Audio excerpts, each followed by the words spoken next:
Hello friends, नमस्कार, प्रणाम। मैं हूं अनिल सिंह और आप देख रहे हैं इजी मैथ एनालिसिस। आप सबका परसेंटेज के सेकेंड एपिसोड में, मतलब सेकेंड क्लास में बहुत बहुत स्वागत है। देखिए, परसेंटेज एक ऐसा चैप्टर है जो आम लाइफ में, डेली लाइफ में यूज होता है, तो ये बहुत ज़्यादा इंपॉर्टेंट है और गवर्नमेंट एग्जाम में या किसी भी कॉम्पिटेटिव एग्जाम में पूछा ही जाता है। मतलब ऐसा कोई भी एग्जाम नहीं होगा जिसमें नहीं पूछा जाता है, तो ये बहुत ज़्यादा इंपॉर्टेंट है और आपको ये देखना चाहिए।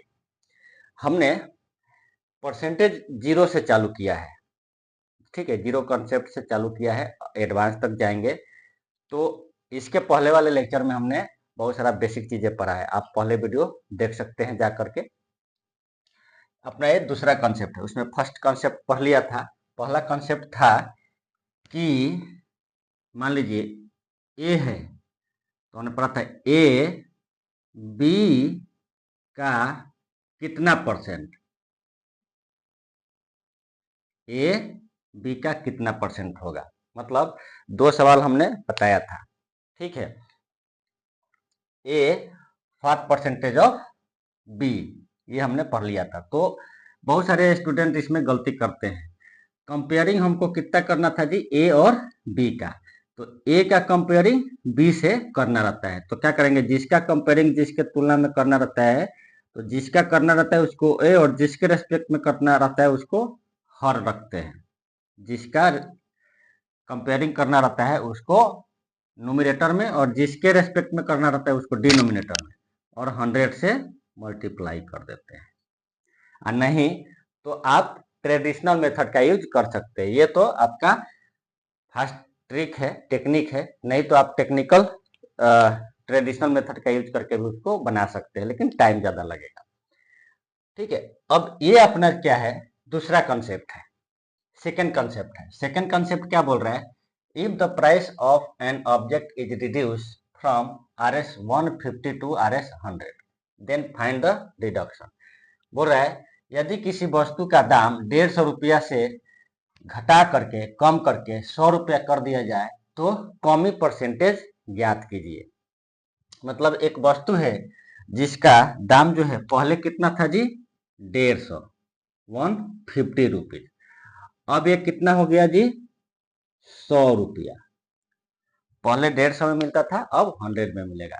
देखिए, आप जब भी मार्केट जाते हैं तो दाम जो है वस्तु का, वो कपड़ा हो, सब्जी हो, या कोई भी आर्ट ऑब्जेक्ट हो सकता है, वस्तु हो सकती है जिसका दाम कांस्टेंट नहीं रहता है। कभी आपको ज्यादा, कभी कम मिलेगा। सोने का दाम देख लीजिए, डेली बढ़ रहा है तो इंक्रीज हो रहा है, कभी घट भी सकता है। तो ये डेली लाइफ वाली चीजें हैं जिसे आपको याद रखना चाहिए। यदि आपको नहीं मालूम है तो आप ठग जाएंगे मार्केट में, ठीक है। तो इसको बहुत ध्यान से देखना है कि कंसेप्ट क्या है और कैसे बनाना है। तो पहले 150 में था और 100 में था।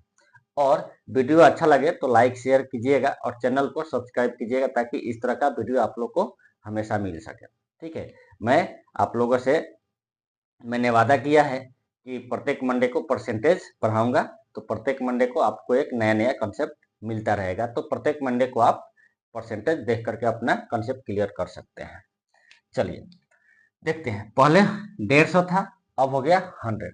तो बहुत सारे स्टूडेंट क्या करेंगे, अरे यार क्या करना है, बहुत हल्का है, पहले 150 में था अब 100 में मिल रहा है, तो क्या करेंगे जी, इसका परसेंटेज निकालेंगे। 100/150, अब फ्रैक्शन हो गया तो क्या करेंगे जी, 100 से मल्टीप्लाई कर देंगे।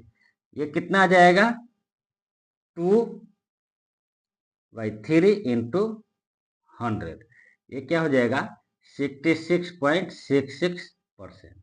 या इसको आप लिख सकते हैं 66 2/3%, इतना लिख सकते हैं।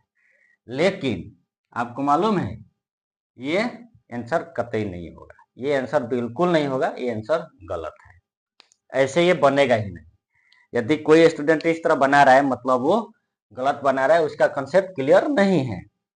सही तरीका क्या है, देखिए, पहले आपका कितना था, 150 था, अब कितना हो गया, 100 रुपया हो गया।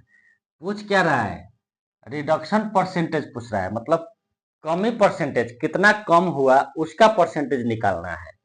तो कमी कितना आया जी, 150 में मिल रहा था, अब मिल रहा है 100 रुपया में। तो कमी कितने का आ गया? 50 रुपये का।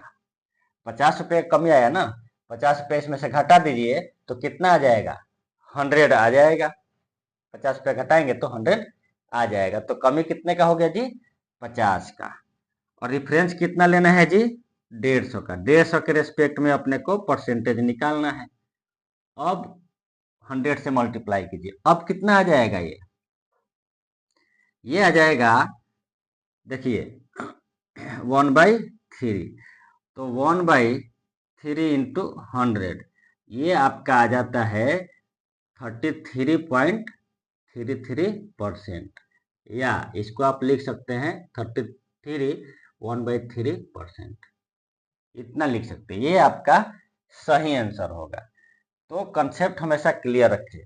रिडक्शन परसेंटेज पूछ रहा है, तो रिडक्शन परसेंटेज का मतलब ये नहीं कि जो पहला दाम था और प्रेजेंट का दाम था तो प्रेजेंट का पहले वाले के रेस्पेक्ट में परसेंटेज निकाल दे, ये गलत हो जाएगा। प्रेजेंट का पहले वाले के रेस्पेक्ट में नहीं निकालना है।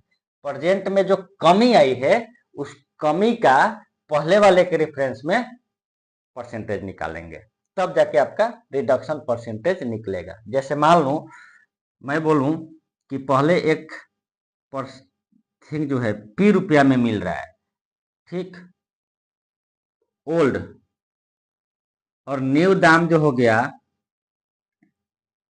Q हो गया, तो रिडक्शन परसेंटेज क्या हो जाएगा?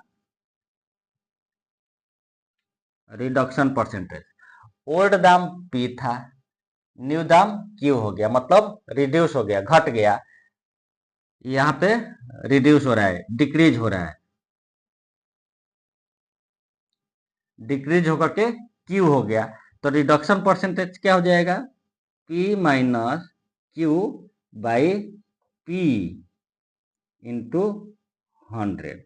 या इसको आप लिख सकते हैं 1 minus Q by P into 100। वही चीज यहाँ पे है, ठीक है। 150 माइनस 100, 150 माइनस 100 बाई 150। या आप इसको ऐसे लिख सकते थे 1 माइनस 100 बाई 150, ऐसे लिख सकते थे।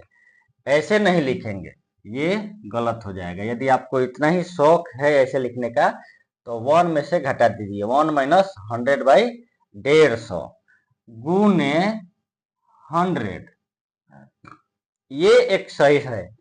नहीं तो डायरेक्ट आप लिख दीजिए जितना पैसा कम हुआ, तो कम कितना हुआ? 50 रुपया, तो 50 बाई पहले का ओल्ड, तो हो जाएगा 150, 50 बाई 150। ये कॉन्सेप्ट लगाइए या ये कॉन्सेप्ट लगाइए, ये कॉन्सेप्ट लगा सकते हैं या तो ये सेकेंड वाला कॉन्सेप्ट लगा सकते हैं। ये कभी भी नहीं लगाएंगे। तो ये दो फॉर्मूला आपको याद रखना है कि पहले P था नया, Q हो गया, रिड्यूस होकर के, इंक्रीज नहीं बोल रहा हूँ, रिड्यूस होकर के, तो क्या करेंगे? P minus Q by P, यानी 1 minus P by Q by P into 100। ये दो कंसेप्ट में से कोई लगा सकते हैं या तो डायरेक्ट आप बना सकते हैं। आशा करता हूँ ये कंसेप्ट आप लोग को अच्छा लगा होगा, ठीक है, समझ में भी आया होगा, मज़ा भी आया होगा। तो प्लीज़ ज़्यादा से ज़्यादा वीडियो को लाइक कीजिए, शेयर कीजिए और चैनल को सब्सक्राइब कीजिए। मिलेंगे अगले वीडियो में इसके रिलेशन में एक थर्ड कंसेप्ट के साथ। ये रिडक्शन था, वहाँ पे इंक्रीज वाला अपना आएगा, तो देखते हैं उसको कैसे बनाएंगे।